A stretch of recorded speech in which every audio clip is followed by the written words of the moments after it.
Testing sounds.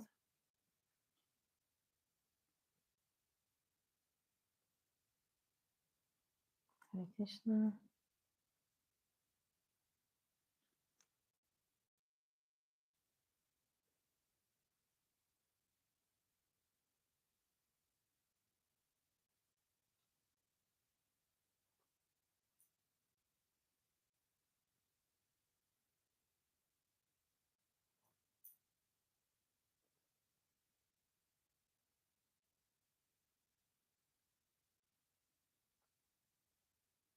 Haribo, Haribo.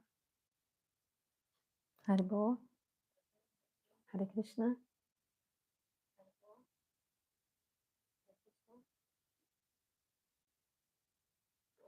Jai Shri Guru Gauranga Giridhari Shri Radharaman Bihari Ki Jai Shri Govinda Gopinath Madan Mohan Ji Ki Jai Jai Shri Vishnu Pada Paramahans Pravajikacharya Stotra Shri Srimad Bhaktivedanta Shri Goswami Maharaja Shri Gurudev Ki Jai Gentile Previstam Vishnu Pada Stotra Shri Bhaktivedanta Shri Goswami Maharaj Ki Jai Gentile Previstam Vishnu Pada Stotra Shri Bhaktivedanta Shri Narayana Goswami Maharaj Ki Jai Gentile Previstam Vishnu Pada Stotra Shri Bhaktivedanta Swami Maharaj Ki Jai Gentile Previstam Vishnu Pada Shri Bhaktivedanta Keshava Goswami Maharaj Ki Jai Gentile Previstam Vishnu Pada Stotra Shri Bhakti Siddhanta Saraswati Goswami Thakur Prabhupada Ki Jai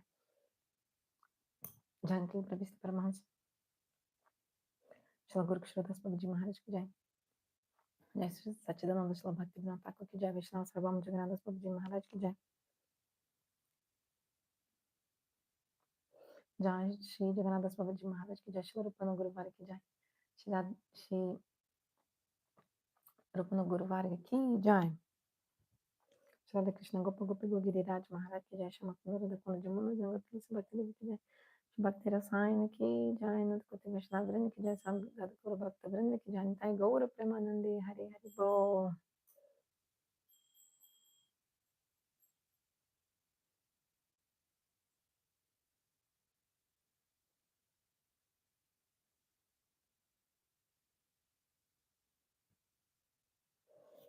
Om Gyanati Mirandhasya Gyananjana Shalakaya Chakshurumitam Jana Tasmai Shri Gurave Namaha Dhyanamulam Guru Murti Pujamulam Guru Padyam Mantramalam Guru Vakyam Mokshamulam Guru Kripa Naham Vipruna Chanara Patina Kevashvana Shudra Naham Varnina Chandriya Patirno Vanastoyati Vakyam Tu Pradyam Nikila Paramananda Pradam Nipante Gopi Bhartaho Padakamalaya Dasa Samo Dasaha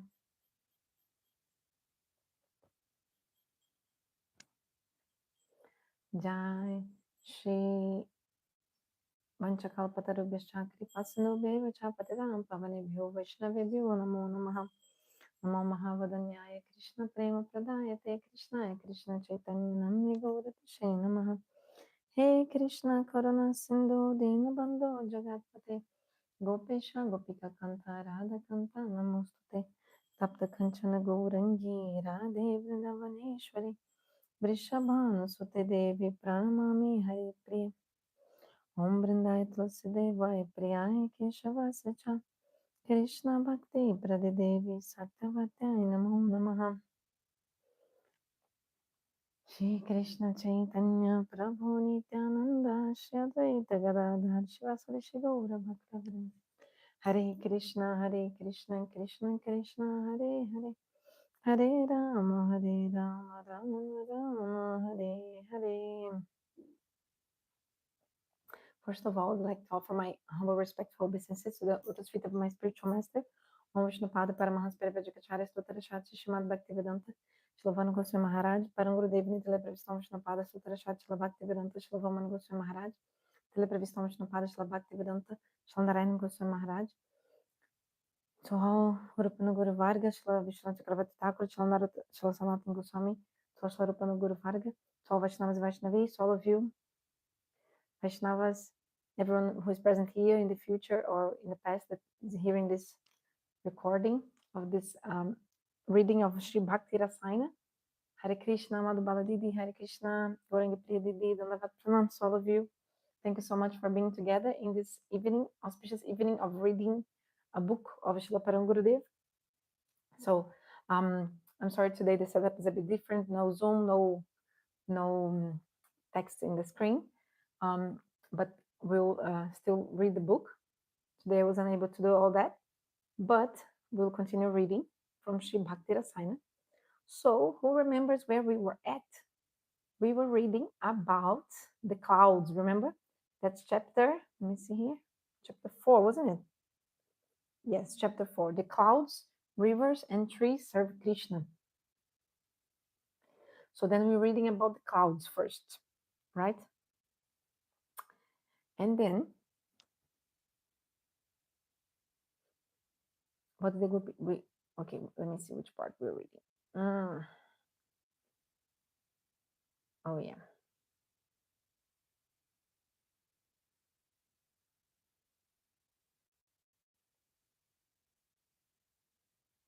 We stopped in the page 37, wasn't it? Or 36?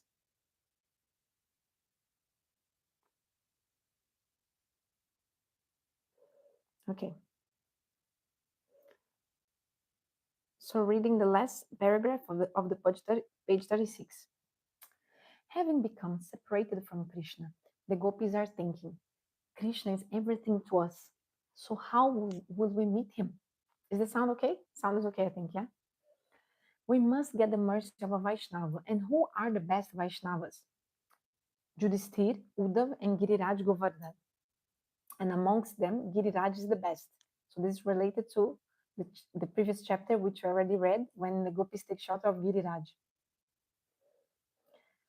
Going to Yudhishthir or Uddhav won't be fruitful. They cannot give us what we desire. Only Giriraj can give it. In this way, if we really feel that Bhagavan is our only necessity, we will have such eagerness.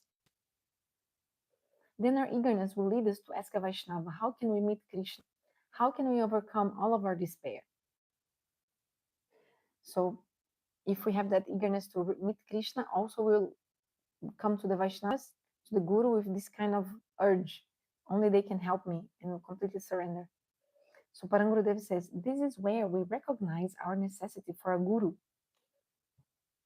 For obtaining any material object, a Guru is not necessary. But in spiritual matters, approaching a Guru is necessary. Giriraj will give mercy. Jamuna Devi will give mercy. Vrindavana Dham will give mercy. And we should pray to all of them.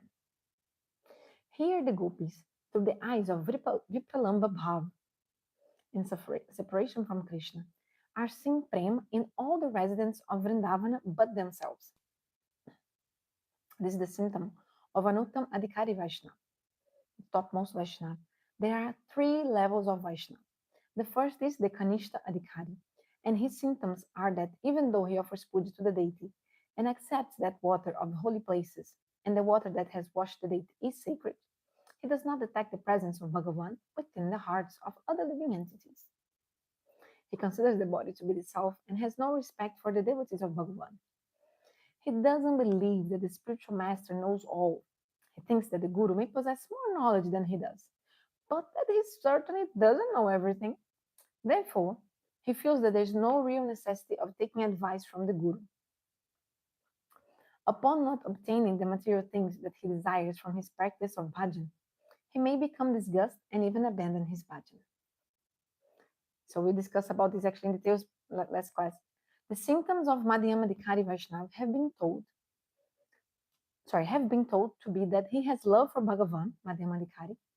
He is merciful to those who are faithful, and he remains indifferent towards those who are opposed to Bhagavan. He wants to give mercy to everyone, but it is not possible to love everyone. It's inappropriate to love everyone. One cannot show love to a snake, right? Otherwise, the snake will bite you, or a tiger. They will only attack you. Therefore, he behaves suitably towards others according to their qualification. And the Uttamadikari Vaishnava, topmost Vaishnava, sees the presence of his master in the hearts of all jivas, all the souls, and believes that they all have the same feeling for Bhagavan that he does. Prahlada Maharaj saw that his worshipful deity was in the hearts of all living entities, and that even the trees had the same feelings of Shanta and Dasaras towards Bhagavan that he did. Similarly, the gopis saw their own sentiments sometimes within Giriraj, sometimes within the deer of Vrindavan, and sometimes even within the clouds. And they also saw that just as Krishna loves them, he also loves all the other residents of Vrindavan in the same way. Therefore, the Uttamadhikari doesn't see anywhere in the world a living entity who is not engaged in bhajan and who doesn't have the same sentiment for Krishna as he himself does. Mama Vartmano Vartante Manusha Partha Sarvasha, Bhagavad Gita 4.11. Krishna says, everyone follows my path in all respects, O son of Pritha. So Parangurudev continues discussing about the topmost devotee, Uttamadhikari. Actually, we read about this in the previous class. The highest devotees really see that everyone is serving Bhagavan. Don't think that this statement is an exaggeration. The gopis, they actually see, they see like this, quotation marks. Just as we love Krishna, all of the trees, creepers, birds, mountains, and rivers of Vrindavan are fully conscious and are serving Krishna. So the gopis, Parangurudev says, they are planning to go to Govardhan on the pretext of going to bathe in the Manasi Ganga and having darshan of Haridev, because nearby there, Krishna is taking the cows out to graze, and they will surely receive his darshan. In this way, with his eyes closed and chanting the holy name, Anuttamadhikari similarly meditates on the pastimes of Krishna, especially his eternal eightfold daily pastimes, Ashtakaliya Lila. Meditating more and more, eventually the object of his meditation appears to him, and he becomes absorbed in that flow. He thinks, I am at Govardhan and I am doing my service. When his vision begins to dissipate, he begins to lament, hi, hi. And here, as the day progresses and the gopis are sitting in their homes and conversing, their absorption in the previous bhav begins to diminish. And one Saki says to Radhika,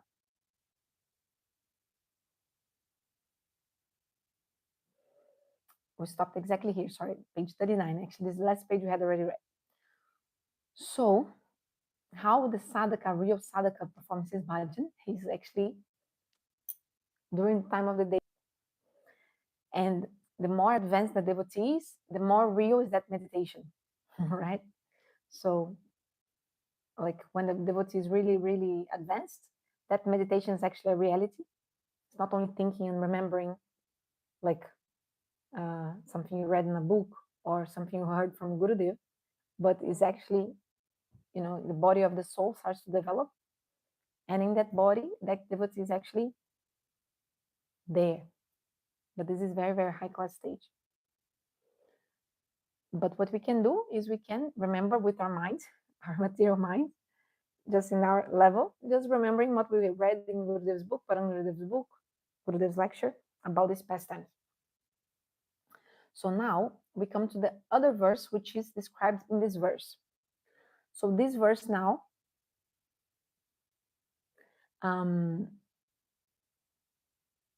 sorry, we already read all this page. Sorry, I don't know if Madhubala told me which page you had stopped. Now I'm fine. Sorry, we read all this. We actually stopped. I tell you where we stopped. We stopped in page 41 or 42. Yes. Sorry, in the end of verse 40, in the verse page 41, bottom. Okay. So why? We read about the clouds, remember? And then we heard the story last class about these two persons called Baiju Babar, what was his name?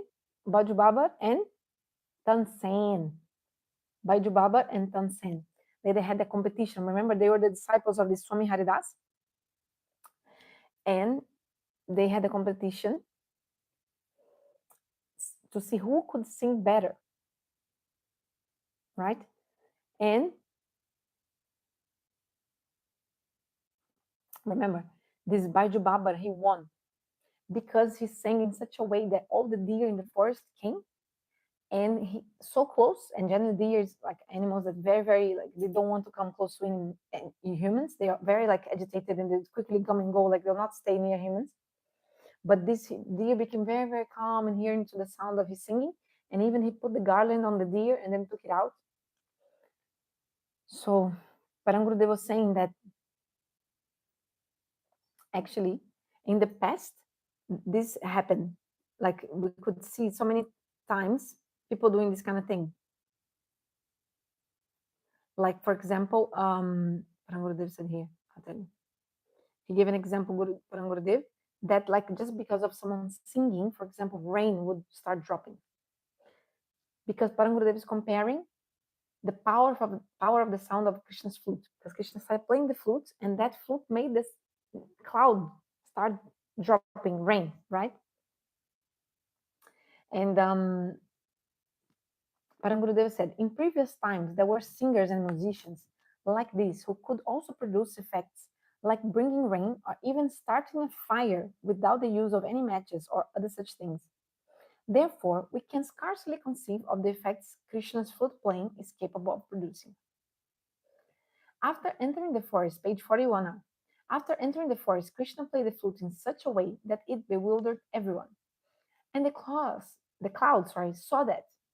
And the clouds are thinking, our friend has come. We should show some respect to him, to our friend. Why was there a friendship between them, between Krishna and the clouds?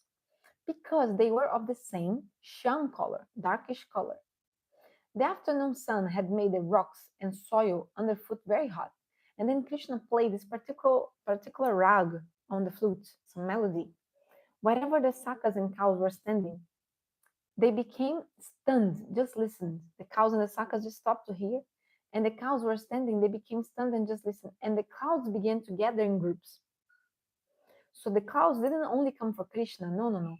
The clouds also came wherever there were gopas, cows, calves standing, because the clouds, they wanted to serve Krishna and his associates too. They covered the sun with their own bodies like an umbrella. So the clouds wanted to make this shade because it was too hot, so the clouds made the shade. And as they rendered this service, this increased the prema, the love that the clouds felt. So what happened? Tears of joy came to the eyes of the clouds. And then is the drizzling rain, very soft rain, right? Cooling drops of rain. And they fell softly from the sky like an offering of flowers. So the gopis are saying, the clouds are so fortunate. We cannot be equal to them. We cannot render even a little bit service to Krishna. No one is as unfortunate as us. Sadhakas should also feel like this. So we should feel everyone is serving Krishna, but I'm not. Even if a sadhaka feels this way, then he'll surely make progress in his sadhana. Otherwise, if he sees the faults in others, then all of those faults will in return come within him. Therefore, we should never see the faults in other devotees, but should always make an effort to recognize only their good qualities. Next comes this verse. So we read about this last class. So now where we stopped actually. So verse 40, Bhagavatam 10th canto, chapter 21st, shloka number 15. So it's now speaking about the water of Vrindavan.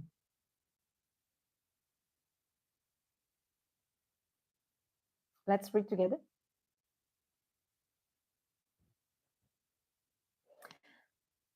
So it's 10, 21, 15. I hope you can open. 10, 21, 15. Can you see?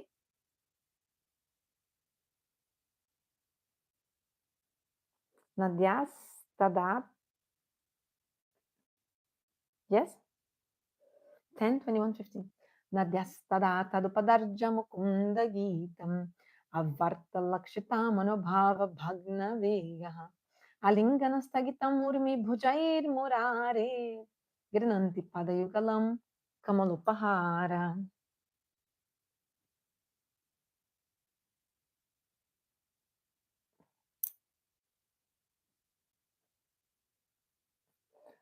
Actually, in the when Gurudeva was giving Venu Gita in Delhi, just now, Gurudeva spoke so much about this verse, this very, very important verse. So this is one of the verses we should learn from the Venu Gita, verse 15, telling about the rivers of Vrindavan. The verse says, "O Sakhis, O my friends," so the gopis, one gopi telling the other gopi, "when the rivers of Vrindavan, headed by the Jamuna, hear the vibration of Krishna's flute, their currents completely stop, and their waters begin to swirl as if they are overcome with desire. With their arms in the form of waves, they reach out to touch and offer lotus flowers to the lotus feet of Krishna." Parang Gurudeva says, these verses describe the sentiment of elevated devotees, but they may not even come to all elevated devotees. They are exclusively the sentiments of the gopis. So why have they been given in the Bhagavatam? These verses are there for the benefit of those sadhakas, the practitioners, who have a similar type of hankering as the gopis do. By remembering these verses more and more, someday, in some lifetime, this beautiful bhav of the gopis, eagerness to meet Krishna, will enter their hearts. As the gopis are sitting in their homes, one bhava arises within them, and then it diminishes. Another bhava immediately arises. This is called bhav shabalya, where one bhav is fully relished and then another comes. I'll go slowly here. So, Parang Gurudev is giving us a blessing that if we read these verses one day in one lifetime, this mood of the gopis can come to us. This eagerness to meet Krishna will enter also our hearts. Of course, if that's our potency, remember. And then Parang Gurudev says that now, okay, let's discuss the other mood that came in the gopis' heart, which is about the rivers of Vrindavan. But remember, all these moods that in the Venugit, it seems like, okay, it's the cows, the rivers, the flute, but actually gopis are doing, what is the, Gurudeva used the word? Avahita bhav, isn't it? Avahita bhav. In the Venugit in Delhi, Gurudeva discussed. Avahita bhav means when you try to hide your own mood, but then you impose your mood on someone else, trying to hide it, like trying to pretend you don't have it, but you're actually completely imposing it on someone else. So that's what the gopis are doing in the Venugit. So actually, all these moods that they're describing, oh look how the cloud is serving, like they're saying, no, the cloud is feeling so much love that actually her tears are this drizzling rain, cooling Krishna's body. Actually, these all the moods of the gopis. Sometimes Gurudeva says maybe the cloud has or not. Who knows? But the gopis they do have, and they're imposing this on the cloud. Maybe the cloud has or not. But the gopis, this comes from the gopis originally. Like they are having this mood. They see in this way. Like Parang Gurudeva was saying, every Uttam Bhagavata, they think everyone is serving Krishna according to their own moods. They'll say everyone is serving Krishna. So we can see example of this in the Venugit itself. So now Parang Gurudeva is saying Bhava Shabalya.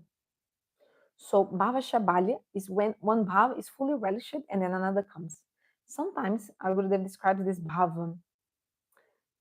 So there are four kinds of, how to say, Bhava progress, you can say. So sometimes Gurudev describes they are compared to the waves in the ocean, right? So one thing is called Bhav Utpatti, right? Utpatti means source or creation. So the example is giving when you see the ocean, then the Bhav is coming like a wave coming up. Okay, and then you have something called Bhav Sandhi, when two bhavs come together. So the example is given when there's the wave going, and sometimes there's another wave coming from behind also that catches up with the first wave. Have you seen this? And then both waves get more powerful and go together. Have you seen this? If you observe the ocean, you can see that these things happen. So this is called Bhav Sandhi, right? Then you have something called Bhava Shabalya, which is this one Parang Gurudev is saying.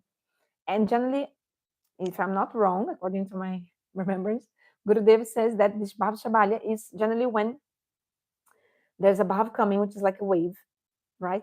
And then you have also can see this in the ocean, also in the material world here, in the ocean of salt. So then sometimes there's, because the wave is coming, touch the shore and comes back, right? But sometimes when the wave is still going, another wave that went before already touched the shore and is coming back. And then both then clash like, have you seen? It's called Bhav Shabalya. This Balya means like also strength. So they're hitting each other. So Parang Gurudev is in this, here he's describing this as one bhav is fully relished and then another comes. So maybe I'm like remembering wrong, or maybe there's also a further explanation of how this works. And then we have also Bhava Shanti. Shanti means peace. So sometimes the ocean is also so calm. So like also in the ocean of love, the Gopi Prema Samudra, the ocean of the Gopis' love, everything's calm. So sometimes Gurudeva describes this Bhavutpati, or how to say, rising the Bhav. Bhav Sandhi, two waves together, two Bhavs, they get together. Bhav Shabalya, one Bhav comes the other one, another Bhav overtakes that one. And Bhav Santi, everything calm. So now the gopis were feeling one Bhav, but then now Shabalya, another Bhav come and overtook. So it's now the verse coming of the Jamuna and the rivers of Vrindavan. So actually, that's this thing about the Bhavutpati, Bhav Sandhi, Bhav Sabalya, and Bhav Sandhi. So it's very similar word. Bhav Utpati, origin of the Bhav. Then you have Bhav Sandhi, Sandhi like Sandhya Arati, Sandhi, Sandhi, Sandhi, like junction of Bhav. Then you have Bhav Shabalya, Shabalya. Then you have Bhav Shanti, like peace. Okay, so when it comes down. So that's why I think also Gurudeva loves to go to the beach, right? I mean, he often mentions how, the gopis' love is compared to the ocean. So you can see Gurudeva, of course, loves to go to the Japa walk in the beach, everyone knows, because this he can, of course, remember all these pastimes. I mean, how the ocean of gopis' love, Gopi Prema Samudra, right? While looking at the ocean. And also at the same time, it's very good for health. So in a human being, Lila Gurudeva always says that the air that comes from the ocean, sometimes Gurudeva says, is it 80%? Sometimes Gurudeva says like 80% of diseases or something. Like many, many kinds of diseases will not come to you if early in the morning you get a sea breeze walking, in the ocean. I mean, on the ocean shore, on the beach. So it's very good for health too, and to remember all this Gopi Prema Samudra, the ocean of the gopis' love. So sometimes Gurudev also says that in this ocean of gopis' love, there's an island, right? And this island is Manrupi Tapu, means gopis. Man means, man, the left wing mood, sulky mood, is compared to an island. So if there's an island in the ocean, right, geography is actually like the ocean. An island is very, very solid, right? It's coming from under. It's like the same continent, just up there. So it's actually what happens is the island will not disappear. The island, the waves can crush and crush again and again against the island, but the island is not gonna move because it's really, really solid. It will, of course, come from, from the ocean bottom like this, up again and down. So the island can be submerged in the water. Maybe, if there's a rise in the ocean level or something, but the island will never move. So in the same way, it's compared. Gopis man is also like this, like an island. And then also another comparison. I'm just thinking about all comparisons Gurudev does, and also you can remember that when you go to the beach. So sometimes also Gurudev gives a beautiful comparison when he speaks about the ocean of Gopis' love. Gurudev mentions that in the Rasa Lila, that's a beautiful explanation. So beautiful. So in the Rasa Lila, there is a verse that Uddhava says, glorifying the gopis. Oh my God, I think I forgot the first line. Anyway, but is it one of those 6 verses very powerful that Uddhava recited, and we should also recite. Very, very powerful verses. So I think I just forgot the first line. But anyway, sorry, the verse says that Goswami Maharaj means in the Ras Lila, Krishna holds himself on the necks of the gopis, okay, like this. So Uddhava is glorifying means like the opportunity of being held by Krishna's hand like this is only the gopis had. No one else has this good fortune in all the universe, in all the existence. No one, another woman, no one else. Because Krishna holds them through the neck, like this. And then the comparison is given that I'm just trying to remember the first line. Who, if anyone remembers, can just put that for me, please. Anyway, so what happens? Look, this comparison is so beautiful. Look, so this verse says that Krishna is holding himself on the necks of the gopis, right, and glorifying the gopis. Then Gurudeva comes, and probably this is also in some commentary. That this is what Gurudeva says. He compares, saying that Gopi's ocean, Gopi's love is like an ocean. So Gopi Prem Samudra, right? So means the ocean of the gopis is like an ocean. And then Krishna is just like a ship, which is going down. How you say in English, like sinking in the ocean, okay? When the ship is sinking, it's like finished. I forgot the English word, like when there's no other way, like, it's gonna crash and dive and finish, sink in the water. So Krishna is like a ship which is going on, because the gopis love, what happens, there's something called the whirlpool of love, Prema Vivarta and all that.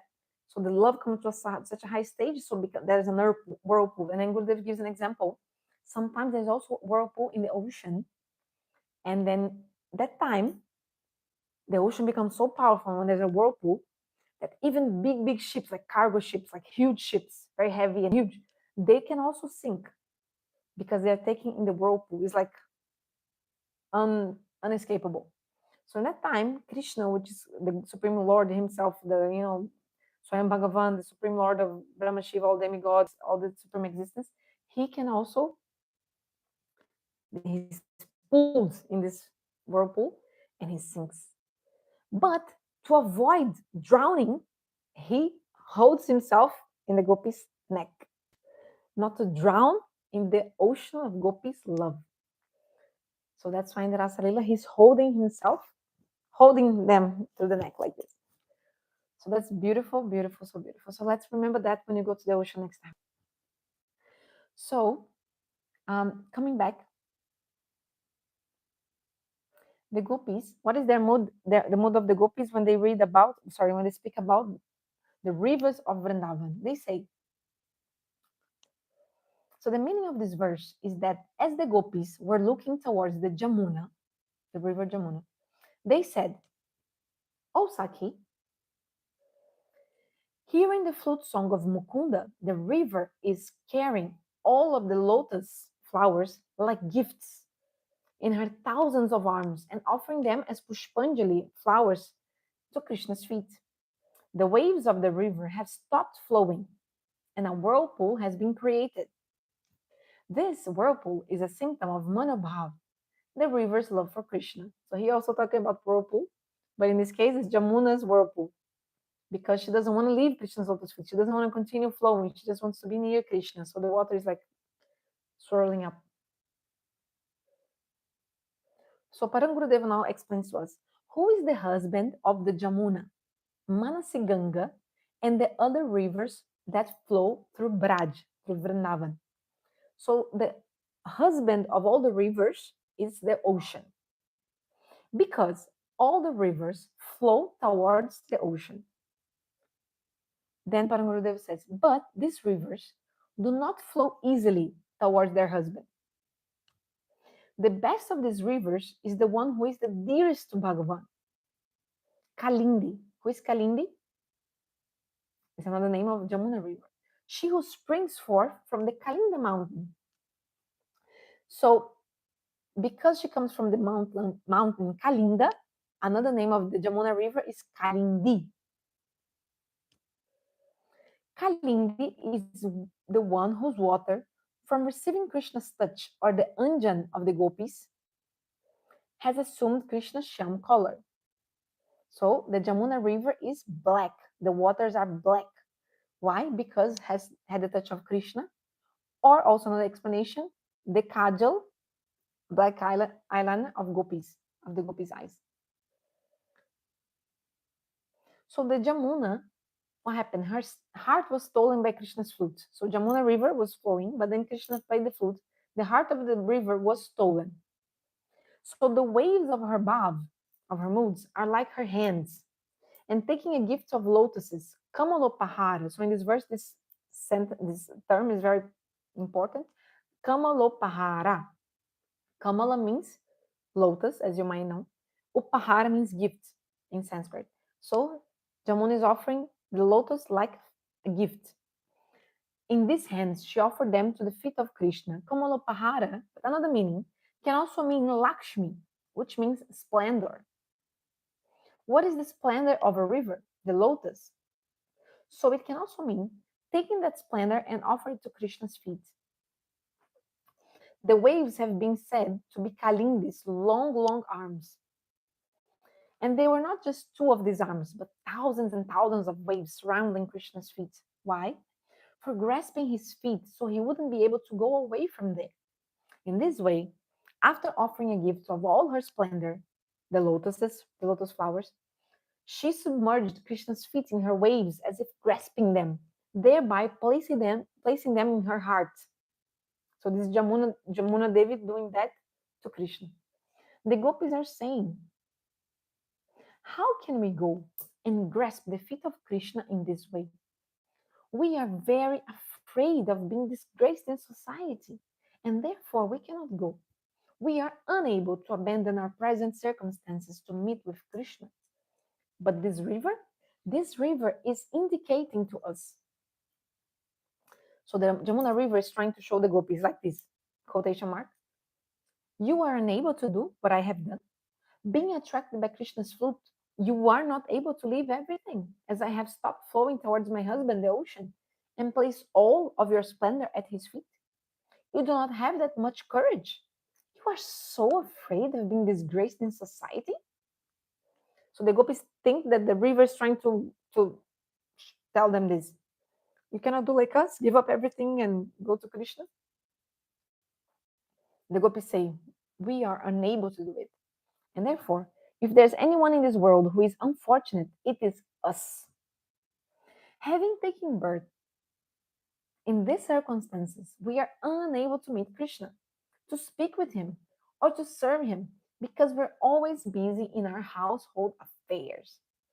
But this river has abandoned everything, even its fierce flow, the water speed, and embraced the feet of Krishna. So this is the mood of the gopis. Now Param Gurudeva says, it is the same for us. Yes, Param Gurudeva says, Srila Param Gurudeva Narayana Goswami Maharaj, we are unable to engage in sadhana bhajan. Unable. In the same way as the river offered the gift of lotuses to Krishna's feet, we should offer our very hearts to the spiritual master and the Vaishnavas. We may have everything, the association of a guru and the Vaishnavas, but as yet we have no such eagerness by which we can return the tendency of our minds away from material enjoyment and exclusively towards Krishna. This is the message being carried by the river, and instruction being given here through the medium of the gopis. So let that sink in one more time. Param Gurudeva telling us, we may even have the company of Guru, Vaishnava, high class, but as yet, until now, we don't have enough eagerness, desire to attain this mood of the gopis in the transcendental world in Krishna service and come out of this material existence and relish the transcendental happiness in the spiritual world. We don't have enough desire. Enough desire so that our mind can just come out of this desire for material sense enjoyment and exclusively towards Krishna. So like Gurudev says, there's a beautiful story in this regard, a beautiful story. I hope you all know this story. If you don't know the story, I suggest you hear from Gurudev Zenikata, he tells the story, or the book Upakanampadeshamta from Gurudev's classes. The story of Kailash. You know that story, remember? That story is slap in the face, right? Because we think we want. We're talking about myself. We are so much in Maya that we don't even see how much we are in Maya. You know what I mean? Maya is so powerful that we can actually sometimes, not sometimes, all the time, we don't even perceive how much in Maya we are, actually are.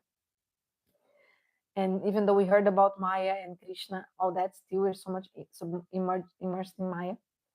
And we cannot even see sometimes how much we are actually under illusion.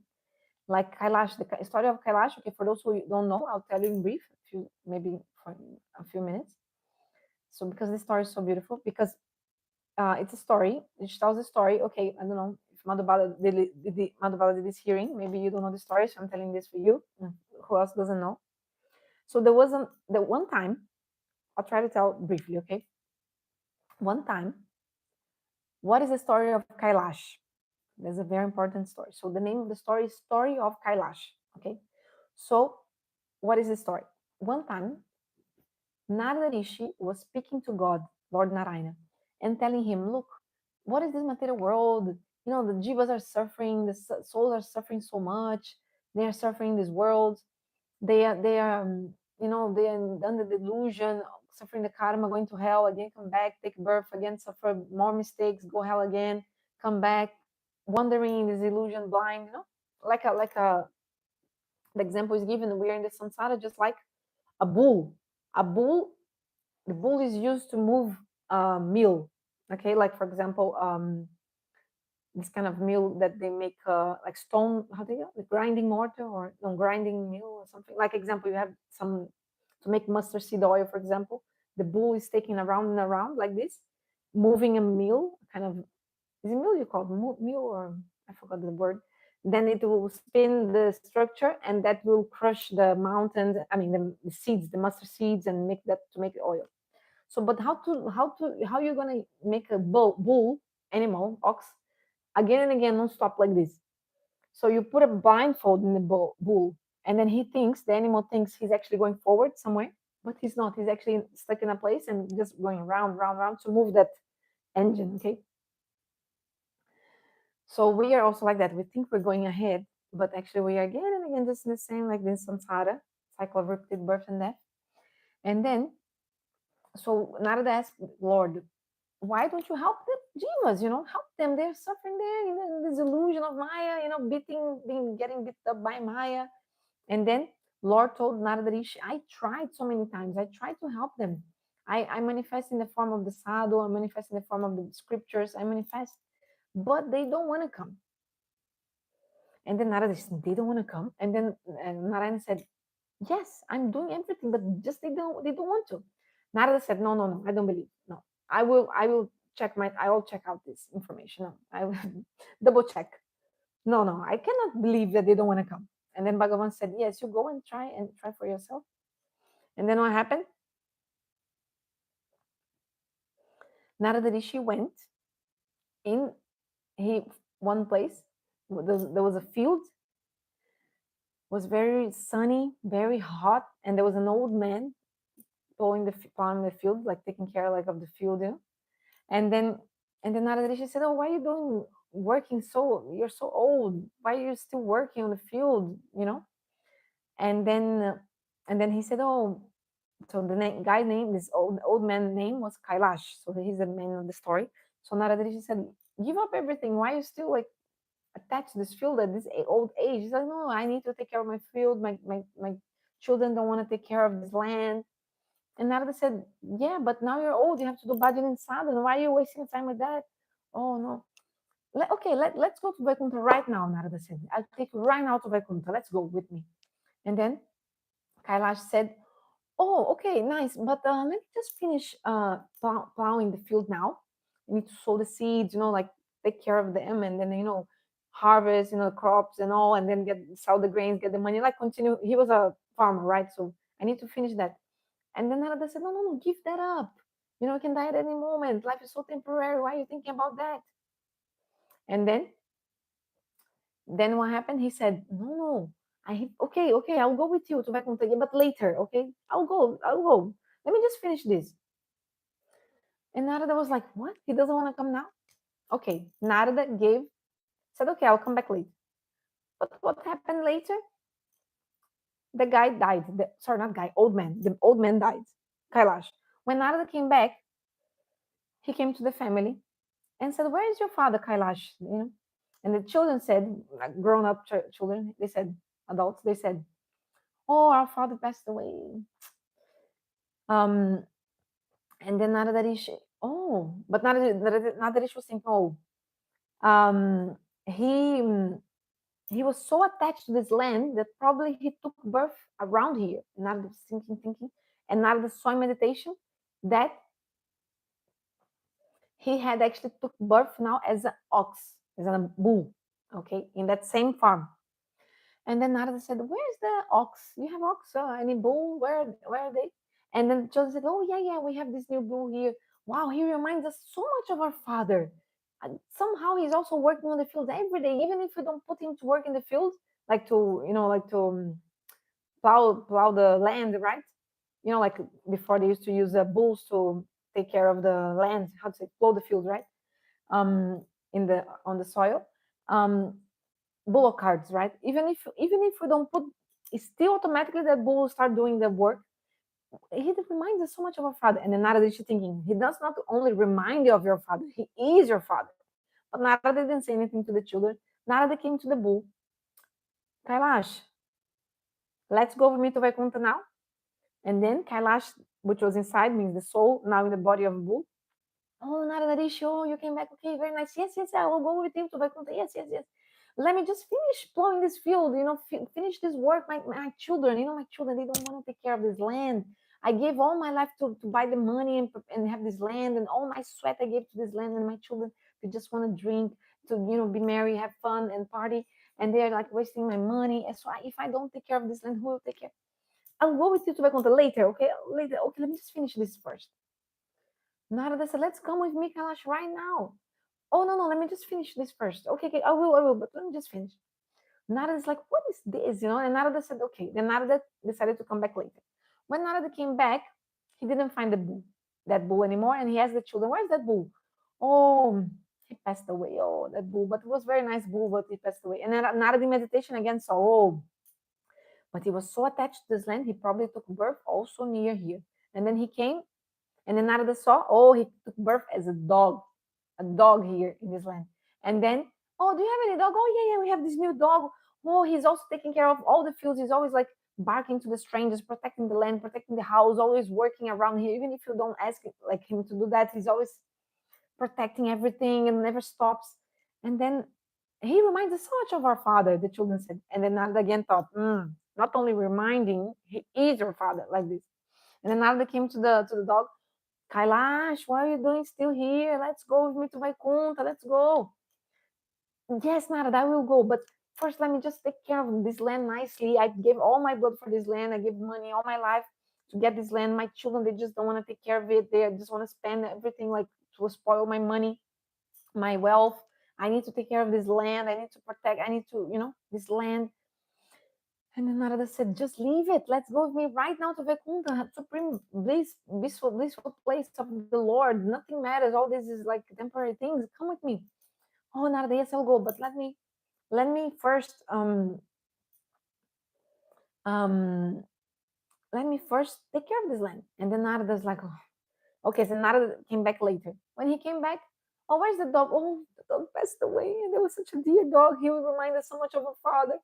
And then Narada in the meditation thinking, let me see where is he. He probably took birth around here again because he was so attached to this land. And then what happened? He had taken birth now as a snake. And Narada came and saw that the snake was what? Protecting the treasure, the last part of the treasure that Kailash had made in his life. Because before there was no bank. So people used to like hide treasures under the earth and all that. So like in chests and all. So the snake was still protecting because the children would probably soon find that out and also spoil all that money. So the snake was guarding. The snake was Kailash. So Narada came to the snake and said, Kailash, you're here. Let's go with me to Vaikuntha.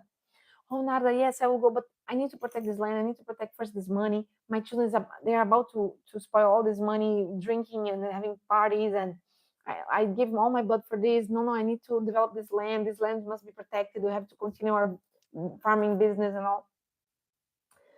Narada said again, Kailash, give up everything, let's go. Oh, yeah, very nice. I'll go soon, later, but let me just finish this thing. Then Narada thought, I must find a way myself. So what did Narada do? In a tricky way, Narada Rishi went to the children of Kailash and said, look, do you know your father left some money for you?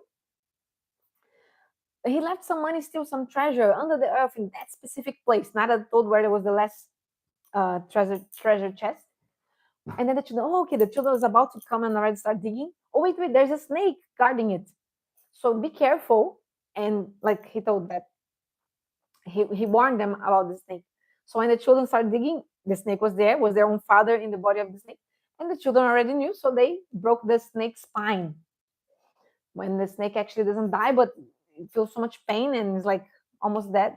So so then Kailash was his back was broken by their own children. So that's why the name of the story in Hindi or Bengali, I don't know, it's Kamarabhanga Kailash. So actually the name of the story, when Gurudev mentions, it is a Bengali like old tradition story, I'm not sure, or Indian in general, Vedic culture. So it's called Kamarabhanga Kailash. Kamarbhanga. So Kamara means like, generally means like hip, but maybe in this story means also like, I don't know, spine of the snake or something. And Bhanga means broken, and Kailash is the man, old man. So this story. So actually the children. So then the snake was hurt and like crying like this, and then Narada came to her. Okay, let's go with me now. And then the snake finally said, "Oh Narada, you told me, you warned me. All these things are temporary. I gave all my life for this land, for my children, and they now themselves they almost killed me. Oh Narada, now I understand. There's no happiness in this world. Nothing is worth it here. I will go with you now to Vaikuntha. I give up everything. I surrender to you." Then Narada took him to the spiritual world. But this story shows us how persistent Narada she had to behave to make that snake understand, to make Kailash understand there was actually nothing that we should like linger on in this world for, like we shouldn't like waste our time here. So, um, like Gurudev says, right? This world is like a bathroom. You come, you do whatever you need to do it when you have to you do it, and then you go out quickly, right? Bathrooms shouldn't be restrooms. Like in the Western cultures, they call bathrooms restrooms, places to relax. No. Bathroom is a place you just go and do whatever you have to do, especially a toilet, right? The place where you do your, right? Number one, number two, you do, and then you go from that place, right?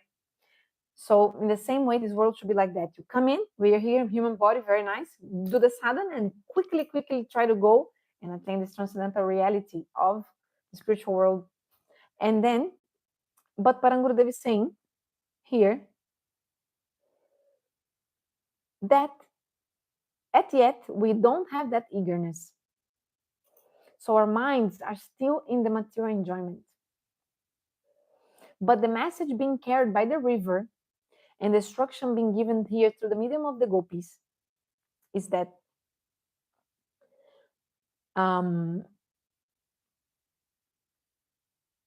like how we should actually offer everything in Krishna's feet. Like the rivers, right? They completely wrapped around Krishna and giving everything. Because the gopis are comparing, that's saying that they cannot do like the rivers are doing. The gopis are saying that they cannot do, but actually we cannot do like them because we are completely in the material affairs. Because the rivers are giving like gifts of lotus flower to Krishna's feet. So we should also offer our very hearts to the spiritual master and the Vaishnavas. And then the next verse is about the trees of Vrindavan. So this is also a very, very important verse in the Venu Gita, this one. 10. Oh, no, sorry, this is not from the Venu Gita, sorry. This verse is from the Yugala Gita now, which is 10:35.9.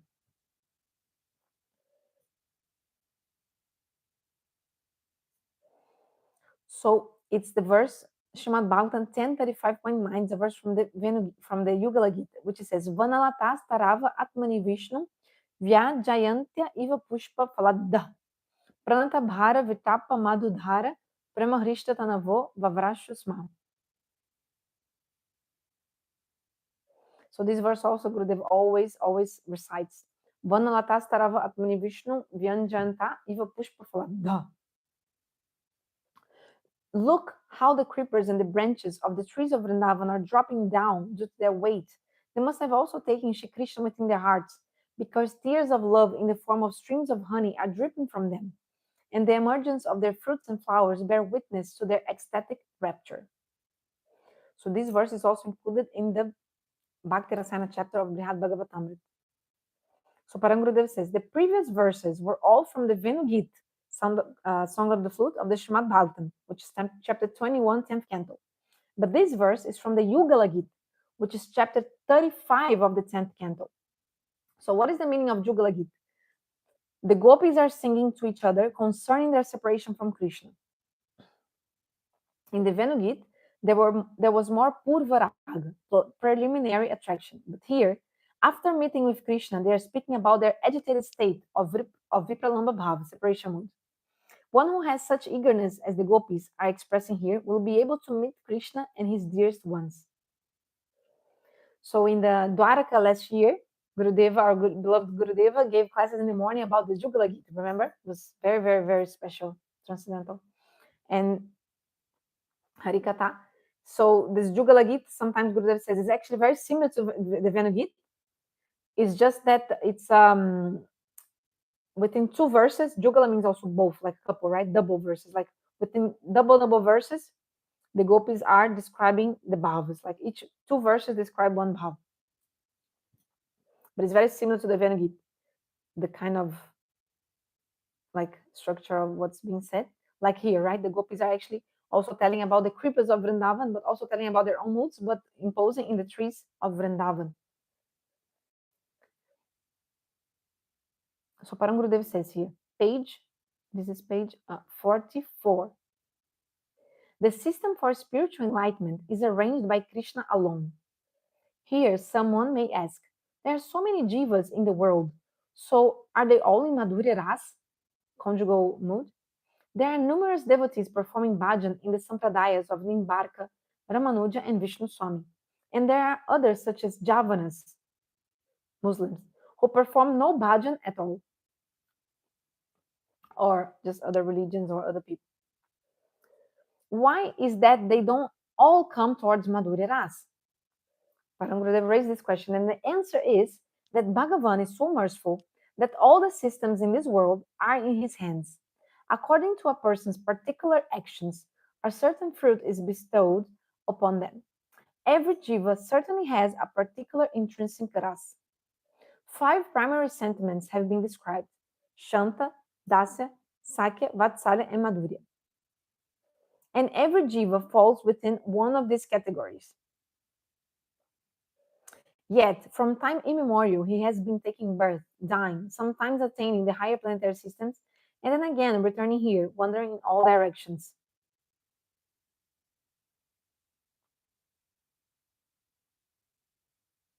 Those who were more fortunate took birth in Satya Yuga, where most people worshipped Bhagavan through Shantaras, neutral mood, as the 4 Kumaras and Naranarayani Rishis did. After this, Sri Ramachandra came and emphasized the glories of Dasyaras, and for preaching this ideal, Hanuman remains in this world after the disappearance of Ram. Then Krishna came in the end of Dwapara Yuga and gave prem even to the creepers. He performed such pastimes that simply by hearing and chanting about them, especially through the medium of Srimad Bhagavatam, a jiva could be attracted and gradually attain that bhav. But there were some jivas who were contemporary with Krishna, yet could not understand his pastimes. Shishupal, Kamsa, Dushasan, and Jarasandha criticized this bhav. They said, oh, in Braj, this boy of no particular caste has appeared. No one even knows for sure who his real mother and father are. And now he has become a king in Dwaraka and will rule over us. Wow. So there's still more to it, to this chapter before we finish. So I think we can finish in the last class, next meeting, next week. So it will continue then next week. I think maybe next week is already because I think Srila Bhaktivedanta Goswami Maharaja is coming to Perth. Is it next week? I'm not sure. If it's next week, Monday, then we'll skip because I'll be there.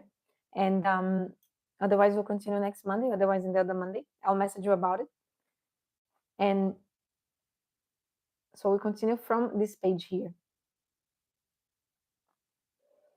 If anyone wants to say anything, ask anything, or also correct or just add something or any comments, please put it down in the comments. Otherwise, see you next time. Thank you so much, everyone, for being together in this reading of Param Gurudev's Transcendental Bhakti Rasayana. May we remember this Harikatha when we will do our daily practice of chanting holy names. May we remember the mood of the gopis, how he's saying here, the eagerness of the gopis, praying that one day we can also have the same kind of eagerness like them. Jai Srila Gurudev ki jai. Jai Jai Sri Radhe Shyam Bhakti Rasayana ki jai.